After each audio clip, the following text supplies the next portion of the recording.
Salut et bienvenue dans ce nouveau décryptage. Alors aujourd'hui, on va s'attaquer à une question vraiment fascinante, voire presque philosophique. Comment est-ce qu'une machine, un truc fait uniquement de silicium et de lignes de code, peut-elle savoir ce qu'elle ne sait pas? Tu t'en rends bien compte, à l'ère où on utilise des modèles d'IA génératifs pour absolument tout, rédiger des mails complexes, poser des diagnostics médicaux ou même structurer des bases de données entières, cette question, c'est plus du tout de la science-fiction. C'est même devenu une urgence absolue. Il y a une réalité assez alarmante sur le terrain. Même nos modèles actuels les plus massifs et les plus avancés souffrent très régulièrement de ce qu'on appelle des hallucinations. Tu as peut-être vu passer cette histoire hallucinante où une IA essayait très sérieusement de mettre de la colle dans la sauce d'une pizza pour faire tenir le fromage. Le pire là-dedans, c'est pas l'erreur en soi. C'est que l'IA te sort cette absurdité avec une confiance mathématique totale, absolue, déconcertante. Et c'est exactement là, pile à cet endroit précis, qu'intervient le concept qu'on va explorer aujourd'hui, l'incertitude épistémique. On va littéralement ouvrir le capot de la boîte noire pour comprendre comment, mathématiquement parlant, on peut forcer une IA à douter d'elle-même. C'est un changement de paradigme complet. On passe d'un modèle qui recrache des probabilités aveugles à un algorithme fiable, capable de sécuriser les systèmes critiques de demain. Bref, accroche-toi, ça va être passionnant. Au menu aujourd'hui, on va d'abord se plonger dans le contexte historique, ensuite on posera la définition formelle de l'incertitude épistémique, on décortiquera son fonctionnement technique, on verra des cas concrets, avant de finir sur les limites actuelles et les perspectives d'avenir. Allez, c'est parti, on commence par un petit bond dans le temps pour poser le contexte. Je te repose la question. Comment l'IA sait-elle ce qu'elle ignore?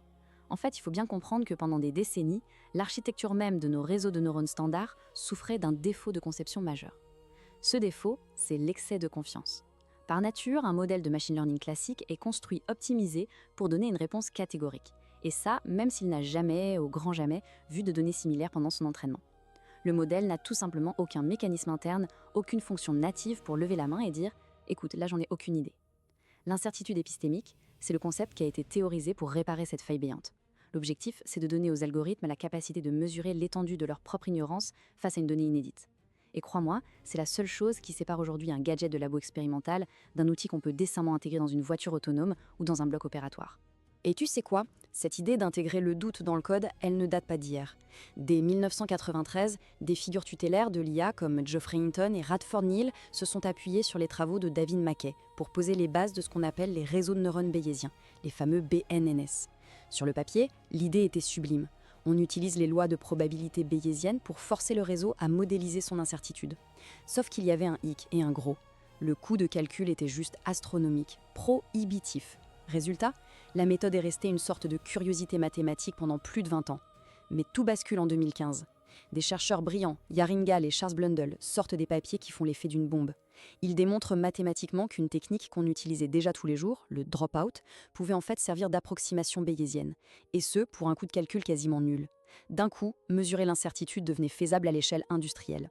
Et l'histoire continue. Très récemment, en 2024, pour faire face à la folie des LLMs, ces gigantesques modèles de langage, on a vu apparaître des techniques comme l'ESI, l'intervention préservant la sémantique. C'est conçu sur mesure pour traquer l'incertitude, bien planquée dans les milliards de paramètres de modèles comme GPT. Bon, maintenant qu'on a le décor, passons aux choses sérieuses. C'est l'heure de la définition formelle. Si tu ne dois retenir qu'une seule chose aujourd'hui, c'est cette distinction.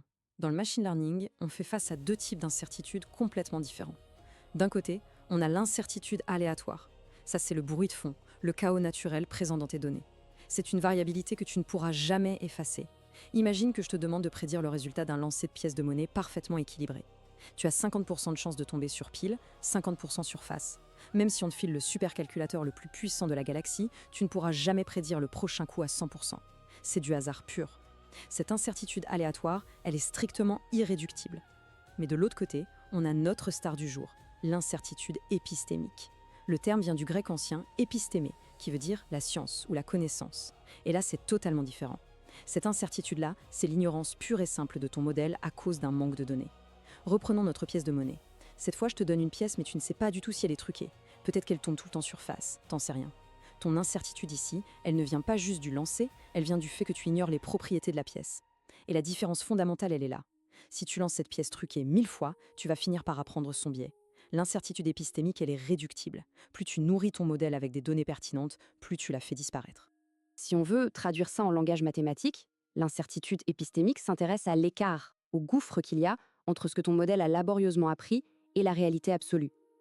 Pour mesurer ça, on utilise une métrique super puissante, la divergence Kullback-Leibler. On la note D indice KL. Ne te laisse pas intimider par la notation, regarde P de Y, sachant X et θ. C'est simplement la distribution de probabilité que ton algorithme crache en ce moment en se basant sur les paramètres, les θ, qu'il a appris. Face à ça, on a P de Y, sachant X et θ étoile. Ça, c'est le modèle de vérité terrain. C'est la distribution parfaite, divine presque, qui génère les données dans le monde réel. La divergence Kullback-Leibler vient mesurer la distance exacte entre ton approximation boiteuse et cette perfection. Si cet écart est gigantesque dans une certaine zone de tes données, boum, ton incertitude épistémique explose. Tout le but de l'apprentissage automatique, c'est de réduire cette fameuse divergence au maximum. Mais bon, comme on n'a pas accès à l'intégralité des données de l'univers, il restera toujours, inévitablement, une petite part d'incertitude épistémique. Du coup, comment ça se passe sous le capot? Plongeons dans le fonctionnement détaillé de ces systèmes. Pour vraiment capturer cette incertitude épistémique de la manière la plus académique et pure, la méthode reine, c'est l'inférence variationnelle. Et souvent en pratique, on utilise un algorithme redoutable qui s'appelle Bayes by Backprop, qui a été pas mal popularisé par les équipes de DeepMind. Écoute bien parce que c'est un changement de philosophie total. Dans un réseau de neurones standard, tu sais que chaque connexion, chaque poids synaptique a une valeur fixe, c'est juste un nombre. L'algorithme se bat pour trouver ce nombre unique et parfait. Avec l'inférence variationnelle, on oublie ça. Au lieu d'apprendre un chiffre fixe bête et méchant, le réseau va apprendre une distribution de probabilité complète pour chaque poids. Concrètement, une courbe en cloche avec une moyenne et une variance. Pour t'aider à visualiser, imagine un réseau classique comme un expert hyper arrogant. Tu lui poses une question, il te sort une réponse unique et catégorique. Et même s'il a tout faux, il ne doutera pas une seconde. Un réseau bayésien, lui, c'est pas un seul gars. C'est un comité composé de milliers d'experts qui ont tous des opinions subtilement différentes. Si tu leur présentes un problème qu'ils ont tous étudié 1000 fois, le comité va voter à l'unanimité. L'incertitude épistémique est proche de zéro. Mais si tu leur amènes un problème totalement inédit, là c'est la panique. Les experts vont se contredire violemment et la variance, l'écart type de toutes leurs réponses, ça te donne un pic d'incertitude épistémique. C'est brillant, non? C'est un système d'alerte qui est codé à l'intérieur même du modèle. Visuellement, la différence est frappante. Dans l'approche classique avec une rétropropagation standard, ton algorithme force chaque paramètre à converger vers un point précis.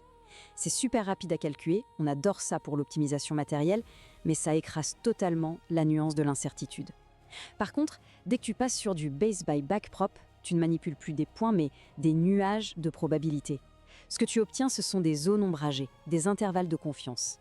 Ces zones représentent tout le spectre des valeurs que le modèle considère comme plausibles. Cette architecture robuste permet au modèle de littéralement crier à l'aide quand il navigue dans des zones où les données d'entraînement se font rares. C'est le parfait ultime contre le piège de la surconfiance dont on parlait au début. Bon, je te vois venir. Tu vas me dire, c'est génial en théorie, mais modéliser des distributions entières pour les centaines de milliards de paramètres d'un modèle moderne, ça doit faire fondre les serveurs, non? Et tu as totalement raison. C'est pour ça que la percée de 2015 par Yarin Gall est si fondatrice. Il a théorisé le Monte Carlo Dropout, ou MC Dropout. Tu connais sûrement déjà le dropout. C'est cette astuce super courante où on éteint aléatoirement certains neurones pendant la phase d'entraînement, juste pour forcer le réseau à être robuste et éviter qu'ils n'apprennent par cœur. Eh bien, l'éclair de génie de Gall, ça a été de dire « et si on gardait ce dropout activé, même après l'entraînement, pendant qu'on utilise le modèle en vrai ?» Pendant la phase d'inférence, donc. En pratique, ça se fait en 3 petites étapes. 1. Tu laisses tes neurones s'allumer et s'éteindre de façon aléatoire. 2. Tu prends ton image ou ton texte et tu le fais passer dans ce réseau tremblotant, disons 10 ou 20 fois de suite. Ces fameux passages avant stochastiques. Comme le réseau perd des connexions différentes à chaque fois, il va te recracher 20 réponses légèrement différentes. Étape 3, la magie opère. Tu fais la moyenne et tu calcules la variance de ces réponses. Et paf, le résultat de cette petite gymnastique te donne une excellente approximation de ton incertitude épistémique. Le tout sans avoir eu besoin de modifier ton architecture d'un iota, ni de rajouter le moindre paramètre supplémentaire. C'est beau la science. Assez de théorie. Qu'est-ce que ça donne quand on sort l'incertitude épistémique du labo pour la frotter au monde réel? Ces applications sont aussi variées que critiques. Prends la météorologie par exemple. Aujourd'hui, l'IA concurrence très sérieusement les gros modèles physiques d'analyse météo. Mais si ton IA météo affiche un énorme pic d'incertitude épistémique sur une zone très précise d'une région, c'est pas juste un bug, c'est une information en ordre massif. Ça veut dire qu'il te manque des données à cet endroit précis. Les ingénieurs s'en servent donc pour savoir très exactement où ils doivent aller physiquement construire de nouveaux capteurs ou stations météo. C'est de l'optimisation pure. Ensuite, parlons de l'imagerie médicale, comme l'analyse de scanner CT. Là, c'est sans exagération une question de vie ou de mort. Les modèles d'analyse d'image s'appuient sur cette décomposition de l'incertitude pour détecter les anomalies qu'on dit hors distribution. Si le modèle tombe sur une tumeur rarissime, une pathologie qu'il n'a jamais vue dans son jeu d'entraînement, ou même un simple artefact visuel de la machine, sa variance épistémique explose au plafond. Ça déclenche un feu rouge clignotant immédiat pour dire « Stop, je ne sais pas ce que c'est, amenez un radiologue humain sur le champ ». Enfin, dans notre domaine de tous les jours avec les LLM, ça nous aide à terrasser les hallucinations. Je te le rappelle, une hallucination de LLM, c'est quand un modèle génère un fait historique complètement bidon, mais te le présente avec l'assurance d'un prof d'université. En forçant le modèle à quantifier son incertitude épistémique derrière chaque token, chaque mot généré, on arrive à isoler ses inventions. On peut littéralement filtrer et bloquer les réponses douteuses avant même qu'elles n'apparaissent sur ton écran. C'est toujours super satisfaisant de visualiser concrètement cette mécanique. Sur un graphe, tu verrais qu'avec un tout petit jeu de données, ta distribution de prédiction est super large, très aplatie. Ton incertitude épistémique est maximale. Mais c'est là que c'est génial. À mesure que tu augmentes la taille de ton jeu de données, ce qu'on note la valeur absolue de D, tu vois ta courbe se contracter, s'affiner, jusqu'à devenir un pic extrêmement fin, centré sur la vraie réponse. C'est la preuve visuelle, indéniable, que cette incertitude est réductible par la donnée. Plus tu donnes à manger à ton algo des données diverses et représentatives, plus l'ignorance s'évapore. Et la toute petite largeur de courbe qui subsistera à la fin, même avec des milliards de données, ça, c'est notre vieil ami, l'incertitude aléatoire dont on a parlé au début, le bruit incompressible du monde. Évidemment, ce n'est pas non plus une formule magique parfaite. Il faut qu'on parle des limites et des débats qui animent la communauté scientifique en ce moment. Le cœur du débat actuel, c'est un énorme compromis technique. La précision de ta certitude contre ton budget cloud, c'est le nerf de la guerre. Si tu veux utiliser de purs réseaux de neurones bayésiens, les fameux BNNs de la première heure, tu dois virtuellement doubler le nombre de tes paramètres. Le coût d'entraînement devient délirant, tu fais exploser tes serveurs GPU. Par contre, oui, tu as une mesure de l'incertitude d'une précision diabolique. D'un autre côté, tu as l'astuce du MC Dropout. Ça ne change pas le nombre de paramètres, le coût est dérisoire, mais tu dois te contenter d'une incertitude qui reste de l'ordre de l'approximation. Pour te faire une image, utiliser des BNN purs, c'est un peu comme envoyer une flotte entière de satellites hyperspectraux pour cartographier au millimètre près chaque mètre carré de la Terre. C'est la vérité absolue, le Saint Graal, mais ça coûte des milliards. Utiliser le MC Dropout, c'est l'équivalent de faire un sondage micro-trottoir rapide, mais statistiquement rigoureux à la sortie d'un supermarché. C'est pas cher, ça donne une excellente tendance globale pour prendre une décision, mais ça reste une estimation. Aujourd'hui, les ingénieurs doivent constamment jouer avec ces curseurs en fonction du budget et de la criticité de leur application. Mais attention, il y a une limite encore plus vicieuse, et elle concerne spécifiquement nos chers grands modèles de langage. Très souvent, on se rend compte que se fier uniquement à la métrique mathématique brute pour évaluer l'incertitude, ça peut nous piéger. Un modèle peut tout à fait générer une réponse correcte ou avoir l'air très sûr de lui, mais pour de très mauvaises raisons. Il va par exemple faire des associations statistiques basées sur des corrélations complètement fallacieuses présentes dans ton prompt, sans n'avoir absolument rien compris au fond du problème sémantique. C'est le syndrome de l'étudiant qui a appris par cœur sans comprendre. C'est exactement pour lutter contre ce mirage qu'on a créé des méthodes comme l'ESI, l'intervention préservant la sémantique. L'astuce est redoutable. On va soumettre au modèle la même question, le même problème, mais reformulé de plein de manières différentes. Les mots changent, mais le sens profond reste le même. Si l'IA a vraiment intégré la connaissance de fond, ses réponses resteront solides et cohérentes, peu importe la formulation. Mais si l'IA faisait juste semblant en s'accrochant à 2 ou 3 mots-clés, la moindre reformulation va la faire dérailler. La variance soudaine dans ses réponses va exploser au grand jour et révéler une grosse incertitude épistémique qui était jusqu'alors masquée par la beauté de sa syntaxe. On arrive sur la fin de ce décryptage. Faisons le point sur ce qu'il faut vraiment retenir et vers quoi on se dirige. Si on récapitule les 3 ou 4 points vitaux de notre exploration, tu sais maintenant que l'incertitude épistémique, c'est littéralement la traduction mathématique de l'ignorance pure d'une machine. Contrairement au bruit aléatoire des données de base, c'est une lacune de connaissance qui se soignait très bien en injectant plus de données ciblées. Ensuite, on a vu que des approximations brillantes, comme le MC Dropout, ont permis de rendre ce concept abordable et utilisable au quotidien par l'industrie.